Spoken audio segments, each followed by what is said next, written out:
sivela kuwe, wena ungumbusi wethu, singabantu bakho.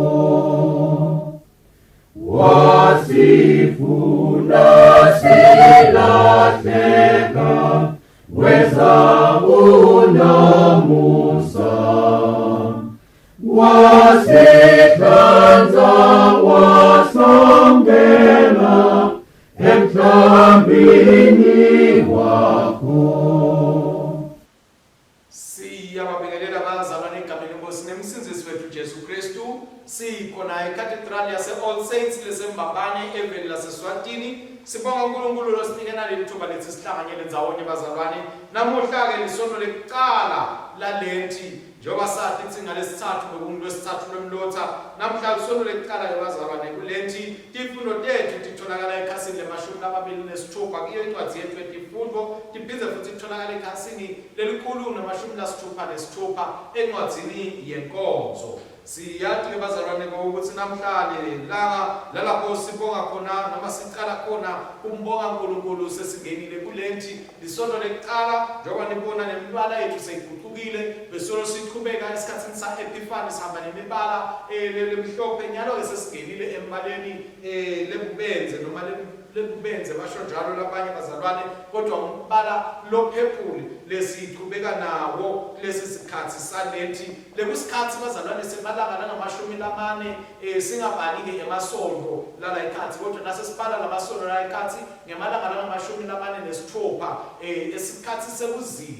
Aswabali ke lamasonto bazalwane alokuthi ngemasonto asizili sizila kuwa onke lalamanye amalanga bese ngelisonto ngoba phela lisonto lilanga lasikhumbula khona ukuthi Jesu Kristu wavuka ekufeni. Siyamemethela ke sijabule sithokode kodwa kuleli elinye insuku sibe isikhathi sekuzila sizidle ngelivi laNkulunkulu sitithibe sitihlole ukuthi Nkosi ukuphi lapho singahambi khona yini ledzingeka ukuthi ilungiswe etimpilweni tethu siphakathi. Tifundo tanamhla ke bazalwane dikanje sifundo sekuqala siphuma kuGenesis isahluko semfica siqala evesini lesiphohloko siyagcina evesini le-17 sefundo noma lihubo lethu lihubo le-25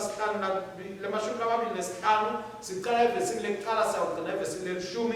Sifundo sesibili sitholakala kuPetro wekuqala sahluko sesithathu siqala ke sahlukaneni se-18 siye sahlukaneni se-22 bese ke livangeli litholakala lona ngebulanzisa kwambakho logcwele sahluko sekuqala siyawuqala sahlukaneni semfica siyogcina esahlukaneni se-15.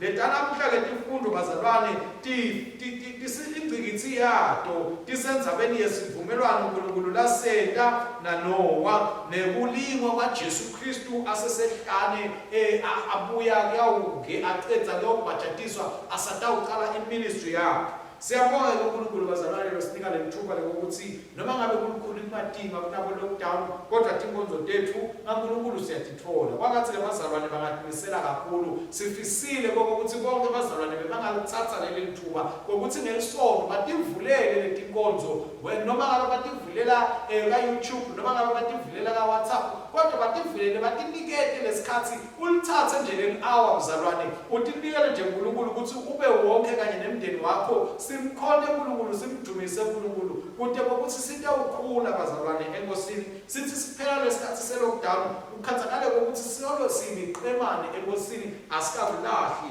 ngokukholwa kwethu. Thandazo wanamuhla uNkulunkulu wensinziso yethu mosho wenkosatana wakho emafini utshengisa isivumelwano sakho nako konke lokuphefumulayo. Siphe moya wakho sivuselele ngempaphathiso wakho senetinceku takho letethembekile tendalo yakho Jesu Kristu Nkosi yethu lohlala akuse kanye nawe namalo engcwele leNkulunkulu munye nyalo naphakathe. Amen. Siyababingelela abathandekayo egameni leNkosi yethu Jesu Kristu kuyo intshumayelo yanamuhla njengoba besesishilo tifundo tethu sifundo sekuqala siphuma kuGenesis sahluko semfica siqala ukufuza sahlukaneni sesiphohlongo kuya se-17 sithola likubo lemashumi lamabili nesihlanu siqala evesini lekuqala siyawugcina kulelishumi siphinde futhi sithole isifundo sesibili kuPetro ekuqala sahluko sesithathu mavesi ke siqala elishumini nesiphohlongo semashumini amabili nakubili livangeli lethu litraka kuMarko sahluko sekuqala siqala ke evesini lemfica siyawugcina esahlukwaneni selishumi nesihlanu sihloko ke bathandzekayo usane naNshumayelo namuhla ethi kuta kwalenti kuhlanganiswa kwesivumelwano naNkulunkulu kuta kwalenti kuhlanganisa kwesivumelwano naNkulunkulu ngaKristu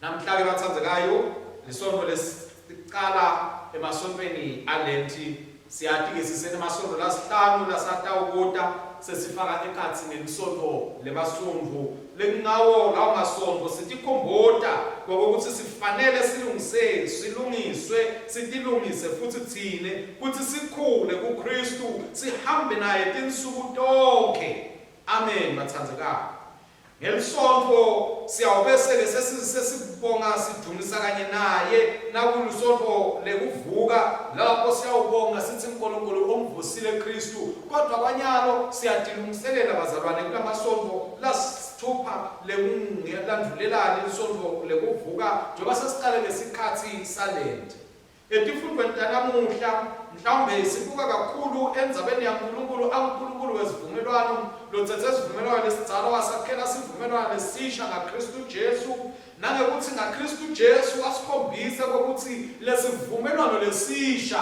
siyakhoneka ukuthi siphileke siyakhoneka ukuthi senteke siyakhoneka ukuthi sibe kanye sibe sivumelwano lesingasisebenzisa sibantu ukuthi sibe naso naNkulunkulu siyathemba abazalwane ukuthi liningi lethu sisesekulesikhathi salenti sitawuthola lithuba lokuthi lubito loNkulunkulu empilweni tethu lwambuleke umsebenzi uNkulunkulu lawubekile entandleni tethu ubonakale uphindze umbuleke ngithi ukuthi ebandleni uNkulunkulu sibitele kuthini sinethemba futhi ukuthi ikhaphukhaphu yethu neluthando lwethu lwaNkulunkulu lutawuthola ukuthi luphakanyiswe kulesi sikhathi salenti bazalwane ngoba phela sisendleleni sisahamba siyakhunjulwa umsebenzi waKristu ekufeni nasekuvukeni kwakhe ngokusibuyisa sonke sibantu uNkulunkulu newokuthi nathi sibantu sekatibuyisile uNkulunkulu ngaKristu sifanele ukuthi ngaye lo Kristu nathi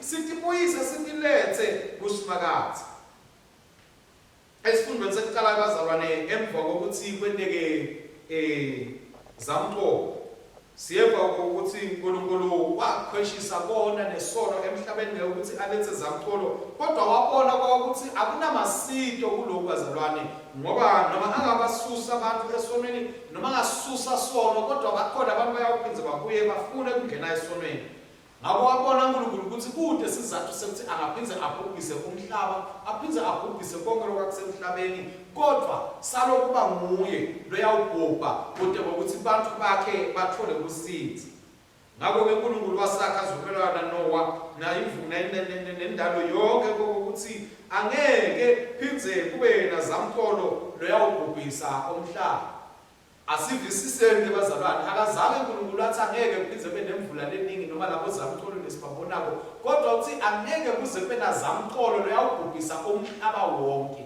ozamqolo bakhona siyababona akusho ukuthi uNkulunkulu sewusilahlile isivumelwano sakhe nathi uNkulunkulu wena sivumelwano ngazamqolo lomkhulu lowawubhubhisa lowanemandla yokubhubhisa umhlaba wonke sisengase sawubona lebazalwane lokho uthi uNkulunkulu solo wethembekile kuleso sethembiso sakhe lasendile nathi waveta uNkulunkulu ngokuthi sekuyawuba nguye umhlatshelo neyawusita abantu ukuthi bakwadi umoba sono siyambona uNkulunkulu ukuthi uyasigcina yena sakhe sethembiso nebantu uyasigcina sivumelwano sakhe sebantu ikakhulu ngoba sivumelwano lesisha lesikhuluma ngaso namuhla sivumelwano sicilicelwe nengadi yaJesu Kristu libuko ke bazalwane liyaqhubeka litututela kithi kwethembeka kwaNkulunkulu kubantu ngokuthi sifanele ukuthi simethembe uNkulunkulu la sethembise kona funa sathi ukuthi kutawusendela njoba ke bazalwane sesiqalile isikhathi salentike kufanele sathi ukuthi sifanele kumethemba uNkulunkulu ukuthi utawusikhulu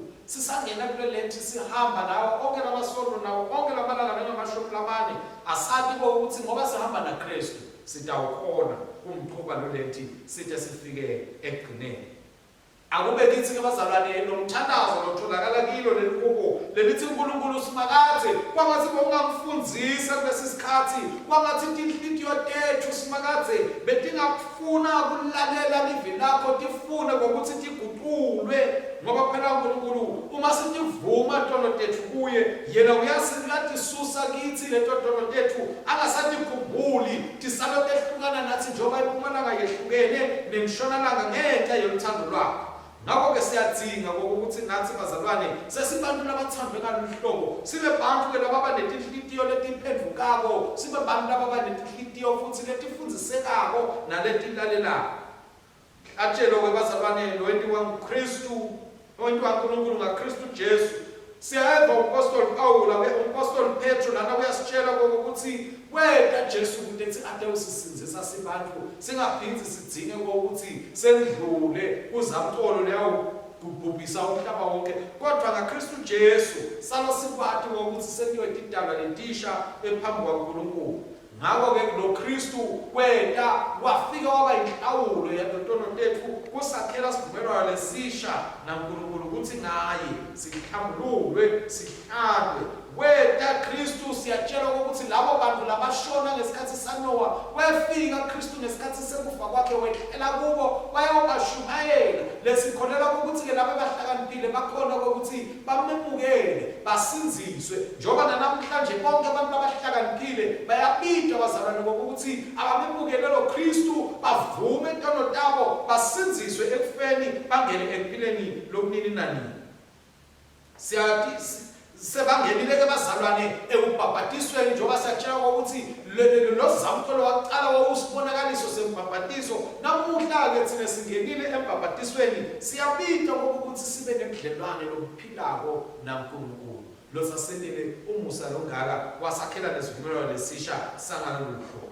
Kulesi sikhathi salenti ke bazalwane sibidwa ukuthi asakhe ubudlelwane bethu naNkulunkulu ngaKristu ngoba evangelini siyabona Kristu aphuma embhabhatisweni umbhabhatiso lo ukhombisa mhlambe usikhumbuta kulesivumelwano lesidzala ukuthi nembala leso sivumelwano lesidzala sesibekwe eceleni sekwakhiwa isivumelwano lesisha nyalo ukuthi emanje asisawabuki njengalokubhubhisako kodwa sesiwabuka njengalakhipha laletha impilo lensha laletha impilo uKristu. Siyabona ke Kristu sekaphumile bazalwane elibhabhatisweni uyahamba uyawungena ehlane ngoba nathi bazalwane sisaphila kulomhlaba siyadikhanza sitithola sihamba singena ehlane kunamahlane amaningi lehlukahlukene lesihlangabezana nawo sikukhona kanjani ngokuthi siwanqoba ngokuthi sihambe naKristu sihambe sikuKristu siphile sikuKristu yena kuyasipha emandla ngamoya wakhe longcwele. Amen. Njengoba naKristu ke bazalwane wendlula emgwadulweni noma wandlula ehlane nathi siyahlangana nehlane sisaphila sihamba la emhlabeni kufuna sifunze la kuKristu ke bazalwane ukuthi la hlane nasidibana nalo sitawukhona kanjani ngokuthi silenqobo. Siyambona ke Jesu Kristu ukuthi wanqoba ihlane ngokuthi asekelwe ngumoya lwengcwele asekelwe livi lasimakathe neyokuthi tingilosi tibe naye. Siyadzinga ke bazalwane ukuthi sibe nalobudlelwane lobu naNkulunkulu lobutawukwenda ngokuthi sivumele moya wakhe lwengcwele kube nguye losikholako kube nguye losicondzisako kube nguye nalosiniketa kuhlakanipha. Uma sisehlane ke bazalwane ufuna sathi ukuthi sitha lesingisathane sitawufika ngemandla kutewutama ukuthi sisilahlekise endleleni nekokuthi uma sitawunaka sona sitawudikhanza nathi sesilahlelwa hala sesingasayibona indlela sesingasathi ukuthi sendeni noma sendani nakizwa lesi sikhathi salenti utawufika sathana utawusidukisa endleleni asikalahli uhala bazalwane asiphokophele silinze emahashi la akade labekaboshela sifake emavasi lapho sibuke embili lapho uNkulunkulu asikhombe khona noma ngabe sekunemsindo wasathane ngala nangala noma ngabe sathane sowuletha empilweni yakho kodwa ubuke uNkulunkulu wena uqalise nemphelelisi wekukholwa kwethu. Siyadzinga ke bazalwane lesikhathi lesisalenti ngokuthi sikwadi ukuphokophela uNkulunkulu Kwangathi besingasebenzisa abazalwane lesi sikhathi salethi kodwa ukuthi sikhule kuKristu, simathi uNkulunkulu kangcono, siphinde futhi simkhonde, simsebentele kangcono uNkulunkulu, simcondzisise kangcono futhi yena lo nguSimakazi. Siyathi bazalwane ngokuthi lesi sikhathi lesimatima sekuthi sibe nalethi ngoba sinalabo lesibitwa ngokuthi lockdown, la kuvalwe khona ngokuthi inkonzo ingabi khona, bantu bangakhona ukuvakashelana, bangakhona ukuhamba. Kodwa noma kunjalo ufuna sathi bazalwane sikude lokutawusimisa ngokuthi into kaNkulunkulu ingaqhubeki. Lethi utawuqhubeka sikhona sisemakhaya, sitawuqhubeka sizile, siqhubeke simkhonde, simthanze, simsebentele uNkulunkulu sisemakhaya, silukhombise uthando lwakhe, sibashumayele abantu ngetincingo nangako konke kude kokuthi baladi liqiniso laNkulunkulu basinziswe. Sikhathi ke bazalwane nyalo sokuthi bazalwane isibili babonakala. Laba boyeye bavele bathi gema sibonwe ngibani nali lithuba lokuthi sigicike sihlale nje singendi lutho. Kodwa laba bazalwane esibili bathi noma ngabe ngingekho esontweni ngitayiqhuba inkonzo yaSimakazi. Ngabe wena ungakuphi ke bazalwane, asingaphelini emandla ngoba uNkulunkulu usibitile bazalwane. Asiqhubekeni simkhonde uNkulunkulu, siqhubekeni sinikele, siqhubeke simkhiphe kweshumi kwaNkulunkulu kude lo msebenzi waNkulunkulu uqhubeke ngoba libandla bazalwane angeke lize lime kungasho uNkulunkulu ukuthi lime. Amen. Siyaqhubeka ke bazalwane, siqhubeke silifunze livi laSimakazi, siqhubeke futhi silalele inkonzo lesiniketwa yona kude kokuthi sitawusina siphuma kulesi sikhathi, siphume sesinemandla kakhulu bazalwane. uNkulunkulu nakasiphuma nje sesibuyele ebantwini sekuvulekile konke, sithi khanze ukuthi sesihlonyesiwe, sesilungele ukuthi umsebenzi waNkulunkulu siwende. Kwangathi uNkulunkulu ahamba nathi ke bazalwane kulesi sikhathi salethi, asikhumbule ngalesivumelwano lesisha lesinaso naye lesentiwe kaJesu Kristu, aphinde futhi asiphe emandla ekunqoba ukuthi sihambe lapho yena afuna sihambe khona. Asadini ke bazalwane ukuthi lokhu kungenteka ngoba thina sikhonda uNkulunkulu lophilako, sikhonda uNkulunkulu wemandla. Amen. Asithandaze. UNkulunkulu ngaleli sonto lekuqala kulento sikhumbula kulingwa nekuvivinywa kweNdodana yakho Jesu Kristu wasehlani nokuthi kwanqoba etikwa konke. Emithandazweni yethu sikhumbula kumatima bempilo bantu labaningi labedlula kuwo. Siyathandaza ukuthi etikhatsini letehlukene ngekudzinga kwabo bantu abathole kwembulelwa ukuthi babone inqubekela phambili, bathole emandla ukunqoba leto tinkinga lababhekene nazo. Thandazela ukuthi lukholo lwethu lujule kulesi sikhathi salenti nekuthi sihambe ekukhanyeni kwakho Simakazi. Situngelete Nkosi, usitungele ukukhanya kokukhona bakho kulomhlaba lowonake. Siphe amandla ekwengama kwesaba nekulima, siphe kuba banqobi etikwesono nekuphelelwa ithemba, usiphe ukuthi sibe nguloko wena lofise sibe ngiko. Nkosi yendalo, Nkosi yensinziso, situngelete ngekukhanya kokukhona bakho. Situngelete Nkosi, utungelete umndeni wamaKristu onke ngekwenkulula kwakho, tandla takho etiwe. Vikela bonke bazalwane njalo ngetinsuku tonke tabo tekuphila. Sivikele etinqumeni lesitithathako, uvikele emakhaya ethu nebudlelwane lesinabo nalabanye. Usigcine siphephe nakuluhazule, Nkosi yendalo nensinziso, tungeleta imindeni yethu ngekukhanya kokukhona bakho. Situngelete Nkosi, tungelete lomhlaba ngentokodo yensinziso yakho, lapho kunekuphatheka nekugula khona, letha kuphiliswa. Lapho kunekulamba nekuphelelwa lithemba, letha lithemba. Lapho kunekuhlukubeka nekuhlushwa, letha inkhululeko. Nkosi yendalo, Nkosi yensinziso, tungeleta lomhlaba ngekukhanya kokukhona bakho. Kuto tonke tinyathelo lesitithathako, yiba ngumholi wethu Nkosi yokuphila. Wonke umthwalo leswethweswako, yiba ngamandla ethu Nkosi yokuphila. Kuto tonke tintsaba lesibhekana nato, yiba kuqina kwethu Nkosi yokuphila. Kuyo yonke imifula levimba ukuphumelela kwethu, yiba kuphepha kwethu Nkosi yokuphila. Kuto tonke tindzawo lapho sithola kuphumula khona, yiba kuthula kwethu Nkosi yokuphila kuko konke ukuphuma nokushona kwelanga yiba injabulo yethu Nkosi yokuphila. Nkosi uNkulunkulu Baba wethu sisaphumela eveni namuhla sikhumbula ukuthi inkonzana yakho yalingwa ngemandla ebumnyama kepha yakhetha kwethembeka kunekuthuma, yakhetha kuba yingcebo kuneluthumo, yakhetha kutinikela kunekukhetha emandla. Letilimo leti tiseta nakithi Nkosi thine lesibuthakathaka kakhulu kunalo, ngabo sithandazela emandla kuthi silwe netintfo njengoba naye enta kude sibe lusito kuwe nakubanga. Nkosi lenemusa yemukela lemithandazo lesiyithandaza egameni lendodzana yakho uMsindisi wethu Jesu Kristu. Amen.